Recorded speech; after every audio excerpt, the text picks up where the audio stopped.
All right. Good evening. I hope you can hear me okay. Let me know if you can't. I'm on the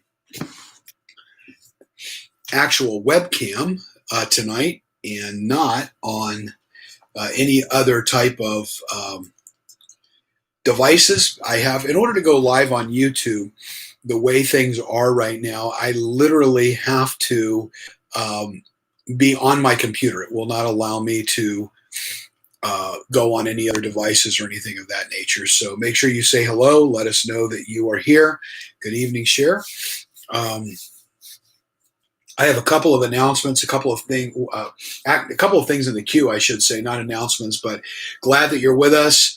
Thank you to all of you for your wonderful good wishes and best wishes for our family as my daughter Lauren got engaged, which, of course, if you all didn't hear or you haven't seen on any of our Facebook, that was the big event that took place this past weekend. There was a surprise engagement. And so the pictures are over on our Facebook page. And so we appreciate you celebrating with us, and we thank you so much for all your best wishes and prayers and all of that. I'm going to take these off for the moment because I don't think I'm going to actually need them. Make sure you say hello. If you'd like to ask any other questions,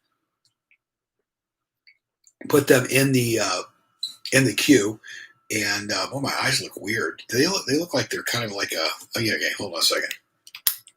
Is that any better? That may be a little bit better. I look like I'm sort of in some kind of a weird, like, horror movie. My eyes are kind of. Anyway, so we are glad you're with us tonight. As I said, I have a couple of questions already that are in the queue. I think there was a discussion that went on Sunday when I was gone because of something that I had said. I referenced baptism. We're going to talk about that. There was also a question that I found that was texted back to us in our texting platform, which I appreciate. Sometimes we don't always see those. Good evening, Robin. Oh, thank you so much, Robin. I appreciate that. And hi, Nancy. And hello there, Kathy. We're glad that you are with us tonight. And so I know there were some questions about that. And then I got another question. And by the way, it's best to send us your questions. You're welcome to send them via text to the text message platform, but sometimes we don't always see those right away. So it's best if you email us those things, and you can do that to info@cbcfl.org. Also, hi, Tyler. Good to see you. Thank you so much, Kathy. And let me also 1-877-781-1599 is the, okay, let me try that again, 1-877. And that is the phone number also for our text to give. You can just text the word give there, and I know that it'll walk you through that process, and we'll go from there. So two things. So one of the questions, I'll answer the other question later, but let me talk about baptism and a couple of things about baptism. And I know I made reference to it Sunday. Baptism is one of those subjects that can be extremely divisive among churches. We, as I said Sunday, decided some time ago when we did our bylaws that baptism would not be a requirement for church membership. Now, for a church that was Baptistic in nature, that is like anathema. That is like end time stuff. Like you don't make those kind of statements because you're a Baptist church, which means you believe in baptism.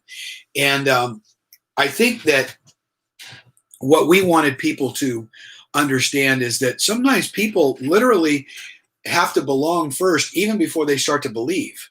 And that sounds like a weird thing, and it sounds backwards. But a lot of times we would tell people, you need to believe before we can let you belong. But often it works in reverse. People belong to our tribe. They belong to our group. And then they start to learn a little bit about what we believe as they interact with us, and they learn from us, and we have the opportunity to influence them. And so people often need to belong, and that's often that belonging is the first step to them believing. When Jesus said, follow me, they didn't totally believe in him all at once. In fact, even as we said Sunday, there were folks who still there were some that doubted that it was him in Matthew chapter 28. Baptism, let me give you a little bit of history of the background of baptism in the Old Testament. It was related to the ceremonial washings in the Old Testament. They were known as mikvahs. Don't get it confused with mitzvah, but mikvah. A mikvah was a ceremonial bath or a ceremonial washing. It was an issue of cleanliness, and that was where some of the Pharisees would get mad at Jesus' disciples because they weren't doing some of the ceremonial washings that were necessary. So, what would often happen? I hear my cat outside the door. Actually, my daughter's cat.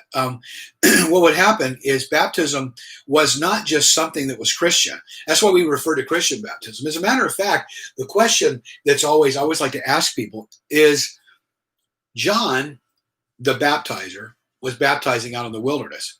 Okay, but Jesus had not yet been baptized and had not yet declared himself the Messiah.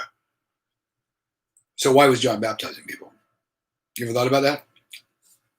That it was John that baptized Jesus. So if it wasn't a Christian baptism, why did he baptize him? So again, according to Jewish ceremonial law, at that point, baptism was one of those things that that meant you were publicly identifying with something. So, in other words, John's message, John's disciples, the people who were following the message that John was repent, the kingdom of heaven is coming, kingdom of heaven's at hand. And so what John did is people were baptized. He would say, you be baptized if you believe this. And so they would believe that, and then he would baptize them. They would identify with that message. And then, of course, Jesus came to John and said, I need you to baptize me. And John's like, no, you need to baptize me. And so they went back and forth. And, of course, John acquiesced. Jesus was baptized by John. And then in the end, hi, Karen. Then in the end, what wound up happening is, the dove descended and the voice came from heaven and said, this is my beloved son in whom I'm well pleased. And so we don't see a lot of baptisms necessarily occurring until after Jesus told the disciples, go therefore, make disciples of all nations, baptizing them. And so the new baptism was a baptism that said, I believe in Jesus. It was a baptism that said, I'm publicly identifying with the message of who Jesus is. Now, somewhere along the line, of course, baptism got split off into all of these different areas. There came the question of sprinkling versus immersion. The word baptizo is a transliterated word that was actually originally used of dyeing a garment. So if you had like a white garment and it went into the red dye, when it came back out, it was totally plunged into the red dye so that the dye permeated every part of it, and it changed the identity of the cloth. So when the cloth came out, it was no longer a white cloth, it was a red cloth. It was no longer a green cloth, it was a whatever cloth. Whatever it was that you were doing, it was dyed, and so now it was something new. And so that terminology then came to mean that it was something that was old. That's why you kept hearing about washing of water with the word, and then people, then all these different doctrines developed about baptism. Like, was baptism part of salvation? So, in other words, if you're not baptized, when you die, do you go to heaven? Does that mean you're not quote unquote saved? And the answer is no, because when the thief on the cross said to Jesus, remember me when you come to your kingdom. And Jesus said, today you'll be with me in paradise. He didn't say, let's jump off the cross and let's be baptized. Baptism was like Rick Warren says, it's like a wedding ring. It's an outward symbol that you've made a vow.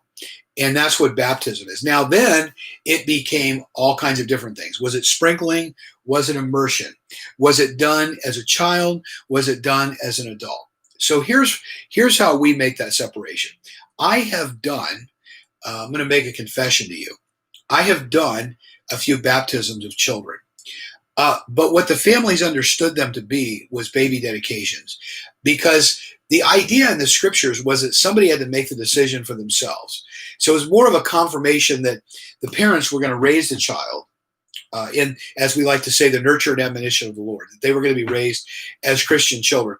And then time would come when they would make that decision.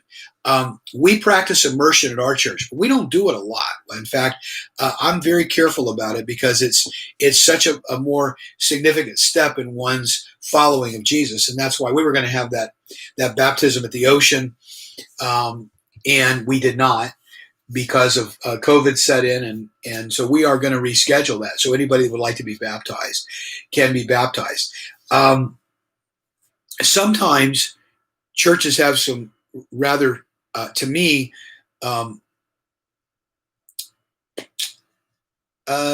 rather narrow perspectives. For example, my sister, I don't know whether my sister's on tonight, years ago, I'd love to do that, Nancy, and we'll talk about it. We may have to do it inside, though, now because of this whole COVID thing, but we'd like to get everybody together and do it at the beach, like we talked about. But anyway, my sister was baptized. She was christened as a child in the Methodist Church. Then she went to a Free Will Baptist church. And the Free Will Baptist Church at that time believed you could lose your salvation.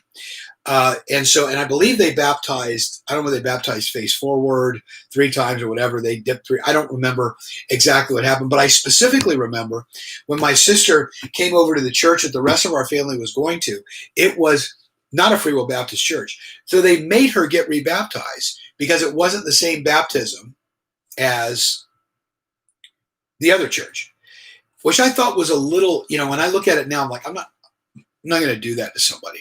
I once had a guy ask me, because when you join our church, if you tell me, listen, and it used to be, hey, Pastor Bob, I've already been baptized. We would just take it by statement. And I actually had a board member years and years and years ago. He said to me, what happens if they're lying to us about their baptism? And I said, so-and-so, let me explain something to you. If somebody's lying to us about their baptism, they got bigger problems than us, right? I mean, come on. So we talk about baptism in our new member seminar, but it's not required. But it's a next step in your Christian walk, and also for leadership purposes, we want to know that people are serious. So they have to be baptized in order to be voted in as a leader in the church. And what I mean is on the board of trustees and things like that. All of that, of course, has gone away right now because of all of the different things where we need to have an election and all that kind of stuff. And so, but I talk about baptism in the new member seminar. And so I often tell folks, even if you're not sure about being a member of the church, it's important that you take the new member seminar, because you see exactly what we're about, what we believe, all those kinds of things. And I talk about baptism and the Lord's Supper and what the differences are, and we answer questions and things like that. So it's really the new member seminar. We do it pretty quickly. We've done it after church before, and we'll be getting back to doing those soon. I just heard today, and I think Cher told me, she can confirm this if she's listening or she's there, but I believe she told me that Broward schools are talking about possibly going back October the 5th, which is, not too far away. We're at the 16th of September. So that's a good sign that we may be getting back to some semblance of order, and some October 5th. Okay, that's what she says. So we could be getting back to some semblance of order and hopefully some kind of normal. I will tell you this, and then I'll go to the other question. You would not have known that COVID was an issue with the airline flights that I was on this past weekend. Coming back from Chicago, it was literally packed. Now, everybody had to have masks on. You could only take them off when you were eating. But people were like sardines. Every row was filled. At the middle seat, the end seat, the aisle seat, there wasn't an empty seat on American Airlines coming back from Chicago O'Hare into Dade County and Miami. So I was like, as a friend of mine said to me on the phone tonight, I'm curious, because it seems like that, they don't want us to go to church and they don't want us to do some of these other things. You can't go eat, can't go drink, but you can be like sardines with recycled air in the airplane. Who knows? But we're just going to continue to follow the rules and do our thing, and go from there. So let me pull up this other question. And then if you have any other questions or any clarifications, go ahead and put them in the comment section. I'm going to just go to another screen, but you'll still be able to see me while I pull up this question. And I'm going to have to put my glasses on to read it. And it said, Bob, are we seeing the great falling away right before our eyes? Churches are unsafe and threaten to be locked down. The big box stores are safe. Rioters don't need social distancing, but parishioners do. It's kind of like what I was just talking about. I have to tell you, most of you that know me or have heard me, preach, or you've been around the church for a while, I'm not the conspiratorialist. I'm the realist. So I think that the answer is always somewhere in the middle. That's why we're following the social distancing rules and all of that. But I have to tell you that I don't know whether it's a great falling away. I had somebody else tell me on the phone today who is not a Christian, who said to me that she said to me, Bob, I'm just wondering if the man upstairs has had enough of us not being able to get along and all of this stuff is going on. And I said, well, I don't know about that. Is there a great falling away? And is that what's happening? Again, are we in end times? There's so much that seems apocalyptic that people are like, oh my, if you look, they keep talking about the fires out, in California, Oregon and all that are just like, it looks apocalyptic, rioting, wars, all this kind of stuff. Where are we at? And the answer is, I don't know. Like, I don't know. I know that we have to continue to live life every day, and that we are responsible for how we behave, for what we need to do as believers. It's like the other day, I had to get a haircut before I went out of town. So I had to go to my other barber because everything was being so quiet. And as I was sitting there, we started talking about the election. And she said to me, what are you going to do if so-and-so wins on November 4th? And I said, let me tell you what I'm going to do. I said, I'm going to be up about 5:30 in the morning. I'm going to go for my walk. I'm going to have breakfast, and I'm going to go to work. And she goes, and what happens if so-and-so wins? Meaning whatever party she thought that I was not going to. I said, oh, no. If that person wins, if the other party wins, I'm going to tell you what I'm doing right now. I'm going to get up at 5:30. I'm going to go for my walk. I'm going to have breakfast, and I'm going to go to work. That's it. Either way, November 4th, I'm going to get up, and I'm going to go to work, and I'm going to do my thing, and I'm going to just do what I do every single day, and that is seek to serve people, seek to love people, seek to minister to people, seek to do what it is that God's called me to do, because that's what I'm responsible for. That's what I'm in control of. And I think that so often we're trying to look and read the tea leaves, so to speak, and try to figure out what's the date and when's he coming back and how is this going to work, and we're starting to read every little thing that goes on as an end times deal, and it may not be. And I think we spend so much time thinking about the future that we forget to live in the present. Like to think these are opportunities to help each other and ourselves grow. And I think that's the thing. That's what Kathy, it's a very good point. That's what I tried to say when this whole COVID thing began, that we were going to look at this as with empathy, the EOC that I talked about. It's going to take those three things. And it was empathy. We were going to look at this as not an obstacle, but as an opportunity. And also communication. Communication was going to be key. And sometimes no matter what you do, you haven't communicated enough, and it's hard and it's difficult, and you can't get to everybody, and it's frustrating. But I believe that. I believe that, like they used to say, that hard times are what separates the men from the boys and the women from the girls. It's the difficult times and how you decide to function in those difficult times, and what you decide to do, and how you decide to act. You can certainly in these difficult times find out, that it's not, you find out that it's not all about you. I think that, it was interesting in Chicago, down here, we saw all of the riots. And I was talking to a couple of my Uber drivers, and they were like, you know what? I said, what? Tell me about these looters. And the one guy goes, oh, listen. He goes, I'll tell you what the deal is. He says, what they're doing is, he says, the looters are casing the places the day before, and they're sneaking in with the rioters, getting everybody stirred up. And then while the rioters have the police, they go in and they start looting and like cleaning out stores and everything. He says they're not from this area. They're renting vehicles and vans and doing all of this. And I'm like, man. But again, I walked down the streets of Chicago when I was there. I walked to dinner. One day I walked 20,000 steps through Chicago. I wasn't in like the difficult sections of town, but all the places that were supposed to be unrest and all that kind of stuff, walked right through them.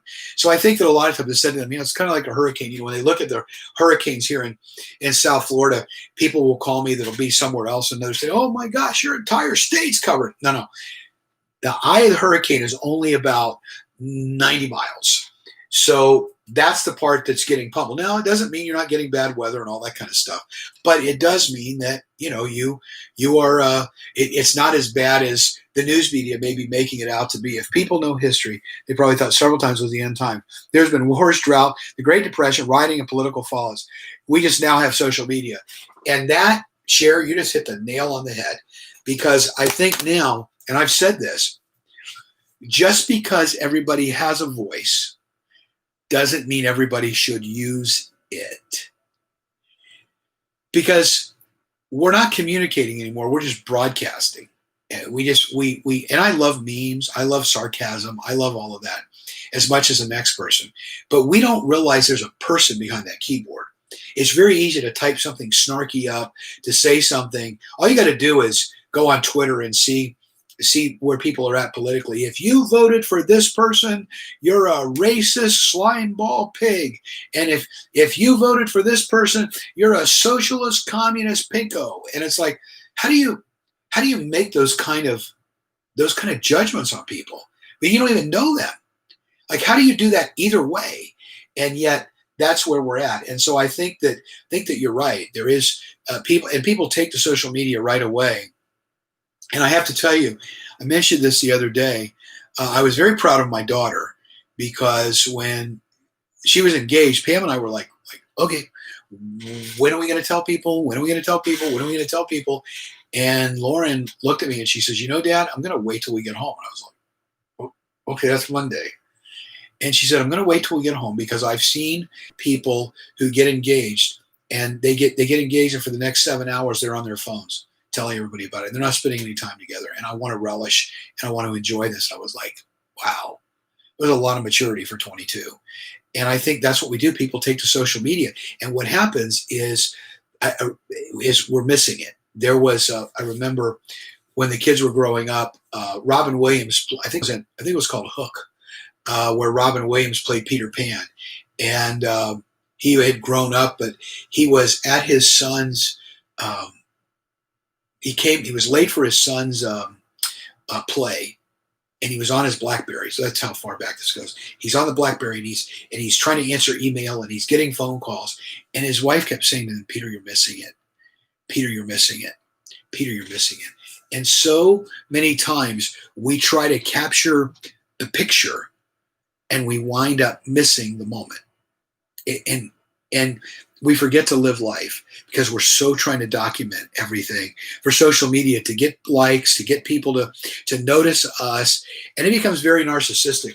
There was a study, I posted it the other day, and somebody can remind me, shoot me an email and remind me, because I'll forget this as sure as I know it. Maybe somebody can remind me from the office. It was about social media and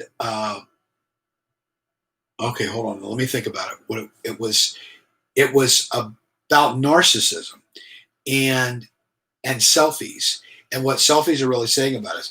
And then also, I'll show you this real quick. Not a Christian book, but I started to read this book, and I don't know. It's probably reversed on there, but it's called "The Shallows: What the Internet is Doing to Our Brains." And this is actually an updated version. I heard about it. I may have mentioned this to you all.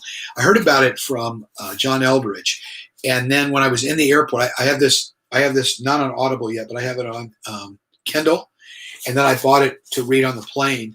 It's pretty heavy duty book, but he goes through how we've had all the tabs open and all that kind of stuff, and how we miss things because the internet has literally made us rewired. Right now, he's not against the internet; he uses it for research. But the point is it's like anything else. It can be a tool, or it can mean trouble for us if we let it. And so, really important. I love reading books like that, and these things when I'm reading them sometimes wind up coming out in a message or sermon or broadcast or something somewhere. But I like to pass that stuff on to you when I get it. Don't forget this coming Sunday, because you know what's happened. Fred Revell is going to be with us at Community Bible Church. He will be speaking live. I know that Sunday I struggled a lot. I will tell you all a whole lot with just doing a video and then you having to come to church and watch the video. And I know that we had a little bit of blowback on it. A couple people didn't like, they felt like they could have stayed home. And because this was kept so quiet, I hope that you all will forgive me, because I had nobody knew what was going on at the church. My own son did not know about the engagement, the surprise engagement, until I was getting ready to go back to the airport Friday morning with at that point, my daughter's boyfriend, who became the fiance on Saturday. And so anyway, so we're going to be doing some things this weekend, but Fred Revell will be with us. I'm actually going to be having lunch with him tomorrow, and we'll be talking about Sunday Fred is from First Priority. He's got some cool things that they're doing. And they had to pivot a lot. I mentioned this Sunday. They had to pivot a lot during this because they're used to having groups together, and they had to move online. And I know now they're probably excited about this reopening of the schools and what it's going to mean for First Priority. So make sure that you're present for that, 9:45 and 11. And then also, of course, we will be broadcasting all of it online at 11 o'clock. And so I appreciate you all so much. Love you guys, and thank you for watching tonight. We will see you soon.